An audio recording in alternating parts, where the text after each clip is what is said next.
Convert the decimal number 14 into its binary equivalent. So, amak diya goise eta decimal number 14 দিয়া গৈছে তো generally আমি decimal নাম্বাৰক 14 টো কি কৰিম ব্ৰেকেটৰ ভিতৰত লিখি পেলাই ইয়াৰ বেছত 10 লিখি দিম তো এই বেস 10 টোৱে ডিনোট কৰিব যে এটো হৈছে এটা ডেসিমেল নাম্বাৰ তো ইয়াক কনভাৰ্ট কৰিব লাগে ইয়াৰ বাইনাৰী ইকুইভেলেন্ট তো বাইনাৰী কাৰণে কি ইয়াতে 0s and 1 আহিব হেতু ব্ৰেকেটৰ ভিতৰত লিখি আমি তলত 2 লিখি দিম তো তাৰ মিনিং হ'ব এটো হৈ গ'ল ইয়াৰ বাইনাৰী ইকুইভেলেন্ট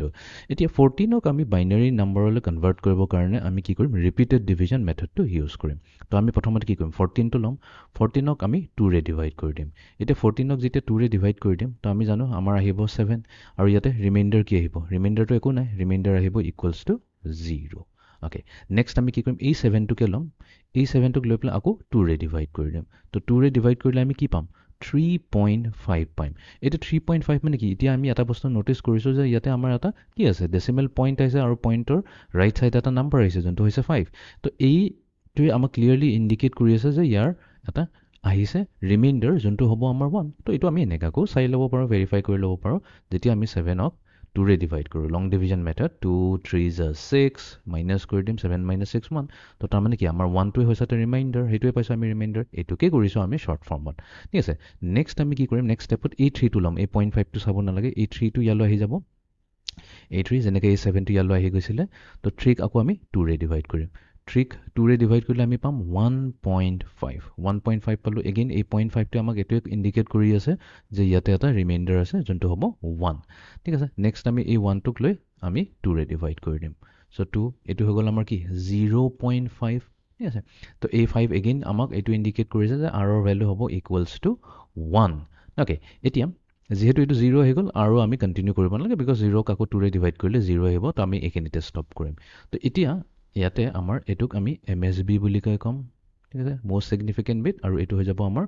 উলুটা কলমে এটো এলএসবি হৈ যায় সৰি এটো হৈ যাব আমাৰ লিষ্ট সিগনিফিকেন্ট বিট আৰু সবতকৈ তলত থাকাটো হ'ব আমাৰ মোস্ট সিগনিফিকেন্ট বিট মিনিং টো এটো হৈ গ'ল তো তাৰ মানে এই 1 টো আমি প্ৰথমতে লিখিম তাৰ পিছত এই 1 টোক লিখিম নেক্সট আমি এই 1 টোক লিখিম তাৰ পিছত আমি এই 0 টো লিখিম তো তাৰ মানে 14 ৰ যোনটো ডেসিমেল 14 ডেসিমেল নাম্বাৰটোৰ যোনটো বাইনাৰী ইকুইভেলেন্ট হৈছে এটো হৈছে 1110 ওকে এতিয়া আৰু এটা টেকনিক এটা আছে যোনটোক আমি 8421 কোড বুলি কওঁ 8421 কোড এটো পিছত ক্লিয়াৰ হৈ যাব 8421 কোডটো কি হয় তো এতিয়া 8421 মানে কি এতিয়া এটা বস্তু কৰিলে হ'ল ইয়াতে এই পজিশনটো আছে এটো 8 ৰ তলত এটা 1 আছে দেন 4 ত আছে 2 ত আছে এন্ড দেন 1 ৰ তলত 0 আছে তো ইয়াৰ মিনিং টো এটো হৈ গ'ল যত যত 1 আছে হেতু আমি নাম্বাৰটো লম যেনেকা এই 8 টোক লম প্লাস কৰি পেলে এই 1 ৰ আছে ঠিক আছে 4 টোক লম এই 1 ৰ এই 1 প্ৰেজেন্ট আছে তাৰ মানে এই 2 টোক ল'ব লাগিব